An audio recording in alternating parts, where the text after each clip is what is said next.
नमस्कार दोस्तों, आज की इस वीडियो में मैं आपके लिए लेकर आई हूँ कनकधारा स्तोत्र हिंदी में। कनकधारा स्तोत्र धन प्राप्ति का एक चमत्कारी उपाय है। इसको नित्य प्रति पढ़ने से माँ महालक्ष्मी की हम पर असीम कृपा होती है। जीवन में आर्थिक तंगी को लेकर हम सभी बेहद परेशान रहते हैं। धन प्राप्ति के लिए हर संभव श्रेष्ठ उपाय करना चाहते हैं। धन प्राप्ति और धन संचय के लिए कनकधारा स्तोत्र का पाठ करने से चमत्कारी रूप से लाभ प्राप्त होता है। कनकधारा स्तोत्र देवी लक्ष्मी को आकर्षित करने वाला मंत्र है। कहते हैं इसका पाठ करने से व्यक्ति को धन धान्य की कोई कमी नहीं रहती। देवी लक्ष्मी कनकधारा स्तोत्र का नियमित और हर शुक्रवार को पाठ करने वाले को धनवान और ऐश्वर्यवान बना देती हैं। दरअसल यह देवी लक्ष्मी को आकर्षित करने वाला स्तोत्र है। कनकधारा स्तोत्र यानी स्वर्ण अर्थात धन की वर्षा करने वाला मंत्र और स्तोत्र, जिसकी रचना भगवान शिव के अंश अवतार आदि गुरु शंकराचार्य जी ने की थी। इस स्तोत्र का पाठ शुक्रवार, पूर्णिमा के दिन, दीपावली और संभव हो तो नियमित करना चाहिए। जो लोग कनकधारा स्तोत्र का पाठ करते हैं उनके घर देवी लक्ष्मी धन की वर्षा करती हैं, जिसकी रचना एक विशेष परिस्थिति में आदि गुरु शंकराचार्य जी ने की थी। कनकधारा स्तोत्र के बारे में एक पौराणिक कथा यह है कि एक बार शंकराचार्य जी भिक्षा मांगने के लिए घूमते घूमते एक ब्राह्मण के घर पहुँचे। इतने तेजस्वी अतिथि को देखकर संकोच के मारे उस ब्राह्मण की पत्नी लज्जित हो गई। उसके पास भिक्षा देने के लिए कुछ था ही नहीं। उसे अपनी स्थिति पर रोना आ गया।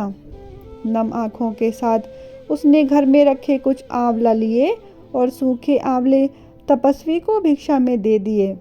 शंकराचार्य जी को उसकी यह दशा देखकर उन पर तरस आ गया।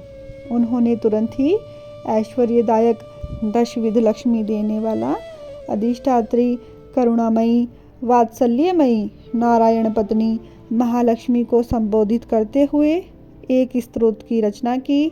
इस स्तोत्र के पाठ करने से वहाँ सोने की वर्षा होने लगी।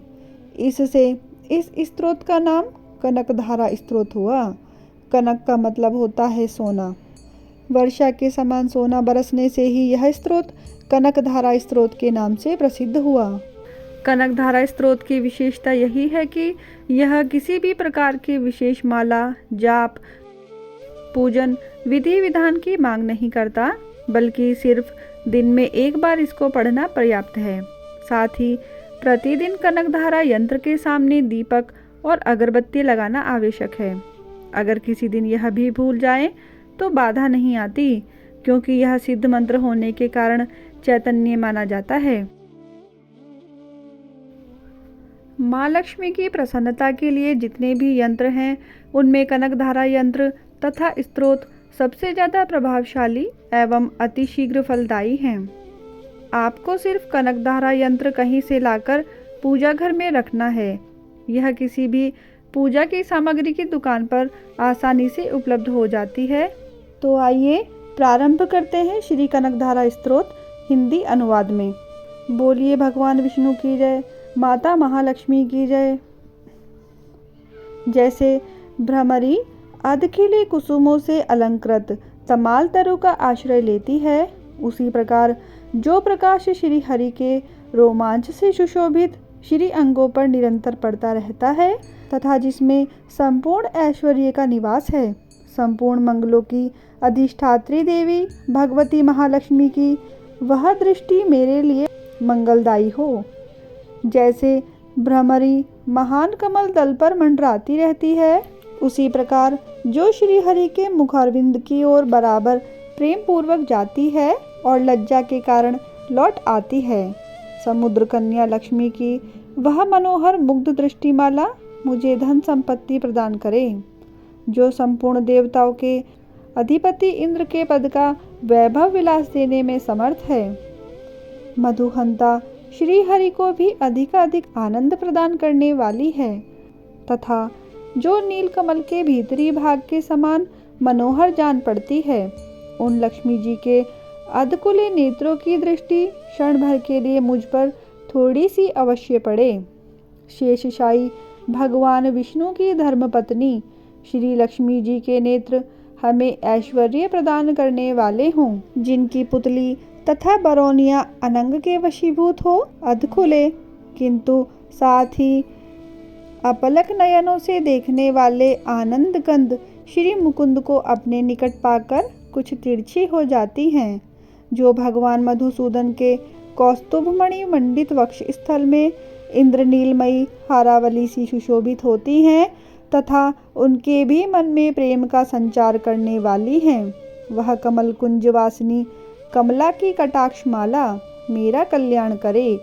जैसे मेघों की घटा में बिजली चमकती है, उसी प्रकार जो कैटभ शत्रु श्री विष्णु के काली मेघमाला के श्याम सुंदर वक्ष स्थल पर प्रकाशित होती हैं, जिन्होंने अपने आविर्भाव से भृगुवश को आनंदित किया है, तथा जो समस्त लोकों की जननी हैं, उन भगवती लक्ष्मी की पूजनीय मूर्ति मुझे कल्याण प्रदान करे। समुद्र कन्या कमला की वह मंद, अलस, मंथर और अर्धोन्मिलित दृष्टि, जिसके प्रभाव से कामदेव ने मंगलमय भगवान मधुसूदन के हृदय में प्रथम बार स्थान प्राप्त किया था, वह मुझ पर पड़े। भगवान नारायण की प्रेयसी लक्ष्मी का नेत्र रूपी मेघ दया रूपी अनुकूल पवन से प्रेरित हो दुष्कर्म रूपी धाम को चिरकाल के लिए दूर हटाकर विषाद रूपी धर्मजन्य ताप से पीड़ित मुझ दीन रूपी चातक पर धन रूपी जलधारा की वृष्टि करे। विशिष्ट बुद्धि वाले मनुष्य जिनके प्रीति पात्र होकर जिस दया दृष्टि के प्रभाव से स्वर्ग पद को सहज ही प्राप्त कर लेते हैं, पद्मासना पद्मा की वह विकसित कमल गर्भ के समान कांतिमय दृष्टि मुझे मनोवांछित पुष्टि प्रदान करे। जो सृष्टि लीला के समय वाग देवता अर्थात ब्रह्मा शक्ति सरस्वती के रूप में विराजमान होती हैं तथा प्रलय लीला के काल में शाकुंभरी अर्थात भगवती दुर्गा अथवा चंद्रशेखर वल्लभा पार्वती अर्थात रुद्र शक्ति के रूप में अवस्थित होती हैं। त्रिभुवन के एकमात्र पिता भगवान नारायण की उन नित्य यौवना प्रेयसी श्री लक्ष्मी जी को नमस्कार है। मातः शुभ कर्मों का फल देने वाली श्रुति के रूप में आपको प्रणाम है। रमणीय गुणों की सिंधु रूपा रति के रूप में आपको नमस्कार है। कमल वन में निवास करने वाली शक्ति स्वरूपा लक्ष्मी को नमस्कार है तथा पुष्टि रूपा पुरुषोत्तम प्रिया को नमस्कार है। कमल वदना कमला को नमस्कार है। क्षीर सिंधु सभ्यता श्री देवी को नमस्कार है। चंद्रमा और सुधा की सगी बहन को नमस्कार है। भगवान नारायण की वल्लभा को नमस्कार है। कमल के समान नेत्रों वाली माननीय माँ, आपके चरणों में किए गए प्रणाम। संपत्ति प्रदान करने वाले, संपूर्ण इंद्रियों को आनंद देने वाले, साम्राज्य देने में समर्थ और सारे पापों को हर लेने के लिए सर्वथा उद्गत हैं। वे सदा मुझे ही अवलंबन दें अर्थात मुझे ही आपकी चरण वंदना का शुभ अवसर सदा प्राप्त होता रहे। जिनके कृपा कटाक्ष के लिए की गई उपासना उपासक के लिए संपूर्ण मनोरथों और संपत्तियों का विस्तार करती है। श्री हरि की हृदयेश्वरी उन्हीं आप लक्ष्मी देवी का मैं मन, वाणी और शरीर से भजन करती हूँ। भगवती हरिप्रिया, तुम कमल वन में निवास करने वाली हो। तुम्हारे हाथों में नीला कमल सुशोभित है। तुम अत्यंत उज्जवल वस्त्र, गंध और माला आदि से सुशोभित हो। तुम्हारी झांकी बड़ी मनोरम है। त्रिभुवन का ऐश्वर्य प्रदान करने वाली देवी, मुझ पर प्रसन्न हो जाओ। दिग्गजों द्वारा स्वर्ण कलश के मुख से गिराए गए आकाश गंगा के निर्मल एवं मनोहर जल से जिनके श्री अंगों का अभिषेक संपादित होता है, संपूर्ण लोकों के अधीश्वर भगवान विष्णु की गृहिणी और क्षीर सागर की पुत्री उन जग जननी लक्ष्मी को मैं प्रातःकाल प्रणाम करता हूँ। कमल नयन केशव की कामिनी कमले, मैं अकिंचन अर्थात दीनहीन मनुष्यों में अग्रगण्य हूँ। अतएव तुम्हारी कृपा का स्वाभाविक पात्र हूँ। तुम्हारी उमड़ती हुई करुणा की बाढ़ की तरह तरंगों के समान कटाक्षों द्वारा मेरी ओर देखो। जो मनुष्य इन स्तुतियों द्वारा प्रतिदिन वेद त्रय स्वरूपा त्रिभुवन जननी भगवती लक्ष्मी की स्तुति करते हैं, वे इस भूतल पर महान गुणवान और अत्यंत सौभाग्यशाली होते हैं तथा विद्वान पुरुष भी उनके मनोभावों को जानने के लिए उत्सुक रहते हैं। इति कनकधारा स्तोत्र समाप्त। बोलिए मेरी माता महालक्ष्मी की जय, भगवान श्री हरि की जय। आशा करती हूँ कि आपको मेरी यह वीडियो प्रिय लगी होगी। यदि आपको यह वीडियो प्रिय लगी है तो कमेंट बॉक्स में जय माँ महालक्ष्मी अवश्य लिखें। वीडियो को लाइक करें, शेयर करें और मेरे चैनल को सब्सक्राइब करना ना भूलें। धन्यवाद।